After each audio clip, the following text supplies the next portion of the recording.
All right, ladies. I am here tonight on the show, and we just got a bunch of news to talk about tonight. The first thing we're going to talk about is Trish Stratus, man, was ended up. She was at the show last night, but I guess they changed their mind. The the um the plan, I guess, is to at the end have the triple threat match. Becky, Trish, and Lita versus Damage Control. But I guess first they want to do a freaking tag team match for the tag team titles between Lita and Becky versus Io and Dakota. Who knows who the hell wins? It'd be nice if they that Lita and freaking Becky be champions. It would for sure be Lita's first time. I can't remember if Becky has ever been tag team champion or not. It would be kind of nice, but who knows? The long term plan is to have get Trish involved and have a 6-woman tag team match at WrestleMania. Apparently, Trish was actually at the show last night, but was sent home right before the show due to them instead of wanting to go this direction first of a tag team match between Io and Dakota versus Becky and Lita, and then probably in a few weeks they'll bring Trish along. What I think is going to happen is probably Bailey is gonna help Damage Control retain, and then that's gonna force Lita and Becky to say we need another person. That's how they're gonna call Trish. I think that's how things are gonna go down. Anyways, man, more stuff about freaking Ero Hawani, man. They're still arguing. Um, Jesus Christ, man, Ero Hawani and it's kind of hilarious. Um, so let's go to here. It's on here. Here, let's talk about some other stuff first, and then we'll get to it. It's actually in the bottom. All right. So the next thing we got to talk about is So is there more information about Mercedes Moné? Mercedes Moné won the championship and gets challenged from. So she already got challenged by AZM. I thought her next fight was going to be against Mickey James, but apparently not. 3 new rookies will debut in Stardom, and the Triangle Derby finalists are decided. Okay, so I think they're just advertising stuff for the next New Japan show. Let's see here.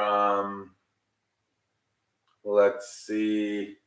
Oh, and here's the whole Edro Hawani thing. Ero Hawani addresses Tony Khan's tweet claims he's no different from Dana White. Jesus Christ, man. So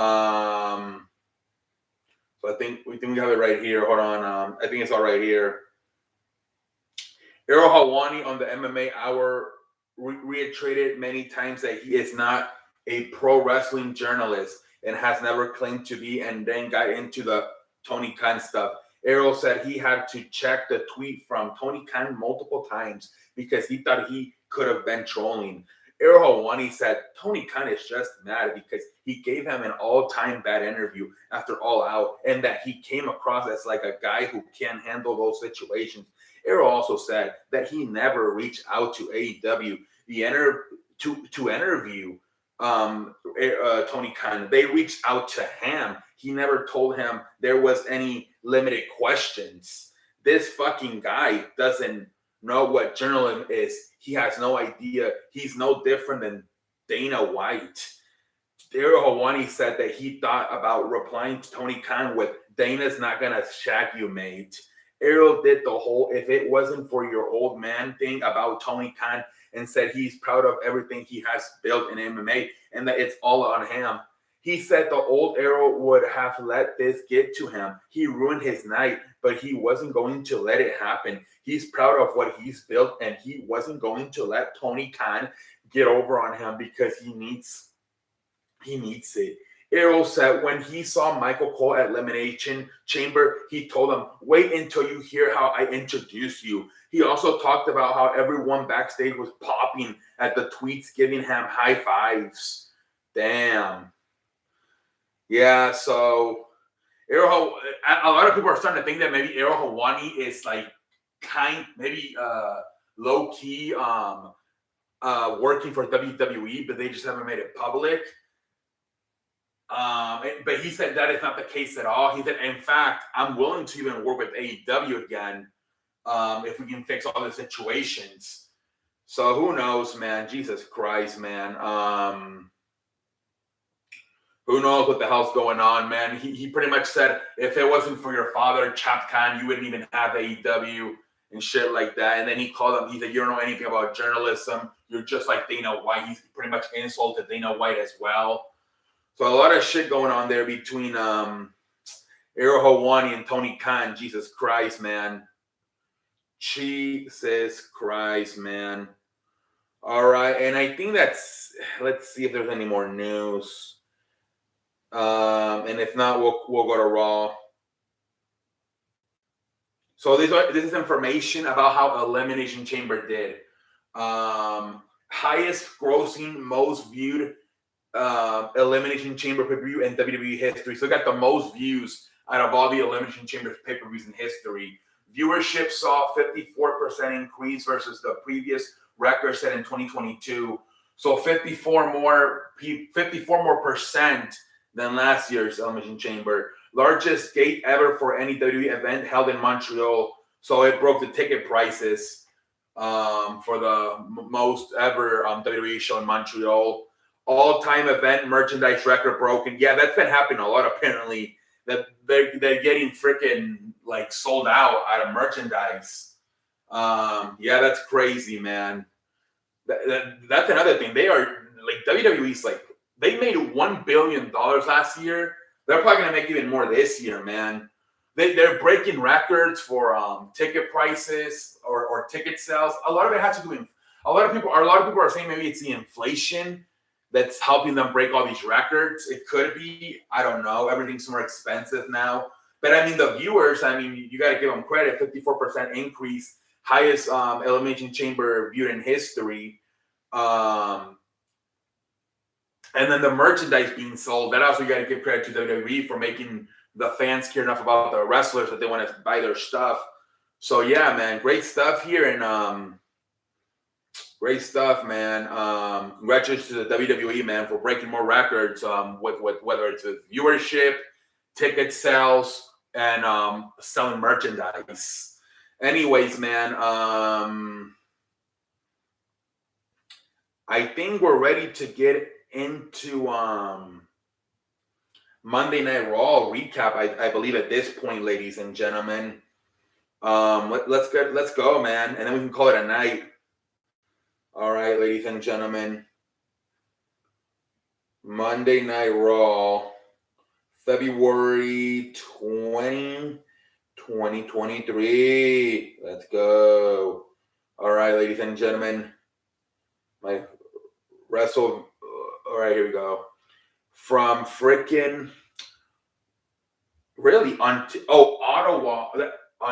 Oh, wow, okay. I thought it was a pendejo face for me. Okay, whatever. Ottawa, Canada, whatever. I apologize. Anyways, so it kicks off with Jimmy, I think you battle on Sami Zayn. I wanted to call him Sammy Uso. Pendejo face for me. Sami Zayn kicks it off. He says, people are still chanting him like crazy, telling him he deserves it, and shit like that, even though I guess he deserves to win the champion, even though he didn't win it. He kind of apologizes to the fans for not closing the deal out. And then he's like, I think the story needs to continue. And for it to continue, I think I need to call one man. He calls out Kevin Owens and tells Kevin Owens, man, I think I want to finish the story. I want to take the bloodline down, but I can't do it by myself. I need your help. And then Kevin's like, dude, I've been fighting with the bloodline for years by myself. In fact, what happened on Saturday, I came out because your family was out there, and I didn't want them to go through the same situation my family went through a few weeks ago when I got my ass whooped at the Royal Rumble. And by the way, you stood there and watched. That's true. It took a long time until he reacted, right? And he tells him, I'm not going to help you. If you need help with the bloodline, go tell your buddy Jay Uso. And he just walks away. So I guess it's gonna be like that freaking John Moxley, Seth Rollins, where Well, how was it? Seth Rollins had to convince John Moxley. Remember, he turned on him first with a chair, and so a few years later he wanted to do a tag team match with him, and John Moxley wouldn't want to do the tag team match because he didn't trust them. So Seth Rollins had to like earn his trust back. Maybe that's gonna be the same situation here, where Sami Zayn's gonna have to earn Kevin Owens' trust back. And that's going to build up into the next few weeks until probably leading up to a tag team match versus the Usos at WrestleMania. All right, ladies and gentlemen. So, and then after that, Sami Zayn is walking away, and he gets attacked by Baron Corbin. He beats him up, and then Baron Corbin goes on the ring and tells him, he insults him. He's like, "You're worthless. How dare you interrupt me last week? I'm better than you." Sami Zayn gets pissed. So it ends up being a match between Baron Corbin and Sami Zayn. Kind of a good match, I guess. Sami Zayn wins it. Whatever. And then after that, we get an interview with Rhea Ripley and Dominic, and they pretty much don't want to answer any questions about Judgment. I mean, about Edge and Beth Phoenix anymore. They're ready to move on. She's ready to move on to Charlotte. And, she does a promo on Charlotte basically saying, "Stop living in 2020. This is now 2023. And I'm the best woman in the division, and I'm going to beat you at WrestleMania." Okay, and then I think Dominic says at the end, "By the way, you're going to SmackDown this week to see Charlotte. I heard my father has a match. Maybe I'll just tag along with you." So I'm guessing they're finally going to start planting the seeds for the Dominic Rey Mysterio match. That's what I'm guessing. I think possibly maybe the Judgment Day could, not for forever, but at least for now, get split up a little bit, where maybe Dominic starts feuding with Rey Mysterio by himself, Finn Balor with Edge, and then Rhea Ripley with Charlotte. I can see them splitting up at least for these next few weeks. And then after maybe WrestleMania, they get back together as a team. Who knows? We'll see. And then we get freaking Dolph Ziggler versus Mustafa Ali. Dolph Ziggler looking like a pendejo here because last week he told him, "Hey man, you gotta like figure this thing out, man. You're missing something. I don't know what it is, but you're missing something." And Mustafa was like, "What are you doing, man? Just because what I put on a smile, things are going to get better now? Is that what I'm missing?" He's like, "No, you know what, dude? Somebody's got to beat it into you." And so Dawson was supposed to teach these kids a lesson, but instead Mustafa Ali beats him with a freaking full roll-up after Ziggler missed the Fata made, whatever the fuck his finisher is. Mustafa Ali rolls him up for a full roll-up and beats him. They made him look like a pendejo, man. But whatever, Mustafa Ali wins. Whatever. Then The Miz is backstage with Maurice, and Maurice gives him an envelope, and he opens it, and he can't believe it. "Oh my God, I can't believe this. This is so good news." But I'm not going to do it here because tonight's our anniversary. It's about us tonight. Next week, I'll reveal to the world what this envelope says. A lot of people are saying that it's going to be pretty much that he's been named the host of WrestleMania. That's what people are saying. Because remember, Miz used to be an actor before he was a wrestler. So for those of you that don't know, so it would make kind of sense for him to be the host of WrestleMania in Los Angeles. So I think that's what people are saying it's going to be. Anyways, then we have a promo with Cody Rhodes and Paul Heyman. Paul Heyman backstage wearing the neck brace after getting stunned on Saturday by freaking Kevin Owens. And he pretty much tells him, "Dude, let's just say you do win the title at WrestleMania. Roman Reigns has me to do all the stuff for him. You don't have anybody. So you're going to have to spend all this time promoting, defending the title, traveling, doing interviews. So pretty much tell him you're going to be really busy as champion. You're barely going to be home. And then when you're home, you're still going to be probably on Zoom calls and stuff, whether it's with WWE or trying to promote WWE. He's like, it's gonna be like your father used to say. Even when I was home, I wasn't really home. Do you want that for your family? You want to be a missing father? And Cody kind of starts doubting himself. And he pretty much, he you can tell, that's the promo supposed to be about Paul Heyman getting into Cody Rhodes' head. And then I guess Cody just says something like, he doesn't let it affect him. Like, you know what? At WrestleMania, I finish the story and I will become WWE Universal Champion. And that's pretty much it. I think they have to do it, eventually have to do a face-to-face with Roman Reigns. They got to stop having Paul Heyman. I wonder how they're going to do this because Roman seems to be more of a SmackDown guy. So I don't know. I mean, do you have Roman go to Raw now or do you have Cody go to SmackDown? Whichever, but they got to do this face-to-face now. It was good last week, right? To plant the seeds with Paul Heyman. But they got it now. They have to have Roman Reigns start doing the face-to-faces with Cody for this to really work. But we'll see what happens. Then we have Asuka versus Nikki Cross. Bianca Belair watching it as a guest commentator. Asuka wins the match. After the match, Bianca Belair gets in the ring. They have a stare down. Asuka kind of throws up a little bit, kind of nasty. Bianca's all freaked out. And a lot of people are saying that Asuka's going to win the championship. We'll see what happens, man.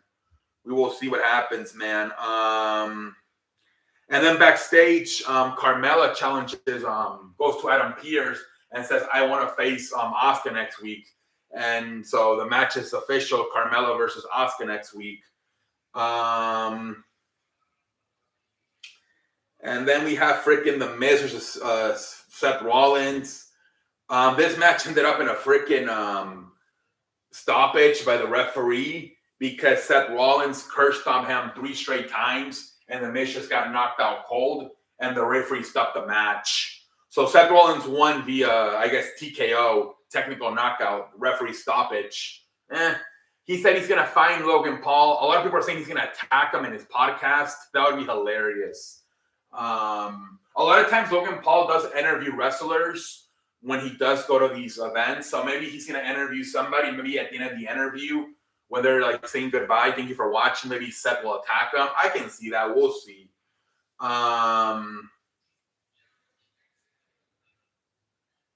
Let's see here. And then we get the Ding Dong segment with Bayley and the tag team champions, and then they get interrupted by Becky and Lita. Like I said, they challenge them pretty much to a match. Again, I don't know if it's the match next week. I'm not sure when it is. But yeah, Lita versus Becky for Lita and Becky versus Dakota Kai and Io Sky for the tag team champions. So it gets made official. Or the thing is that Dakota's still hurt, right? So I'm guessing she's gonna get clear soon. So maybe it might not. I don't know if it's gonna be next week, but it's coming up probably. Anyways, then we get freaking Chad Gable versus Bronson Reed. In the middle of the match, Maxine Maurice, what's her name?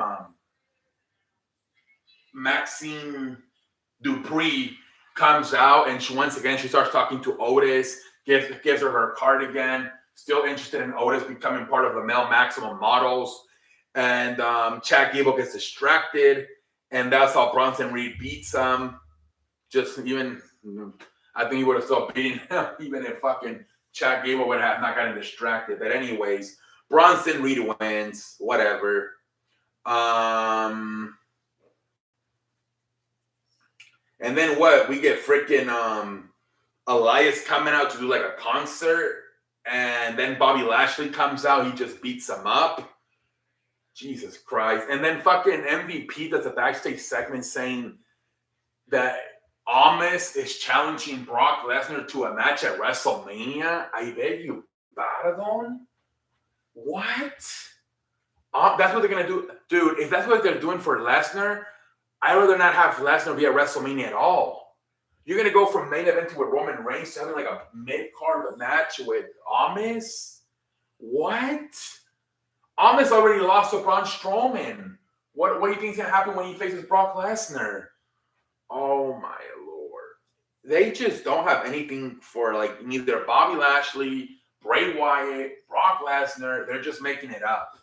Jesus Christ, man. Honestly, I mean, I don't know. Maybe Brock Lesnar wants to be a part of it for the paycheck. I can see that, and they're just trying to figure out what to do with him. But it seems like they have no freaking plans for neither of those three guys. Neither Brock, Bray Wyatt, or Lashley, and they're just making chicken salad or chicken shit. What about if they just fucking do a fucking fatal four-way with all? Gee, I don't know, man. I thought it was gonna be a triple threat match since it was no disqualification between Brock, Bray Wyatt, and Bobby Lashley, but now Amos is challenging them to a match. I don't know, man. Who knows?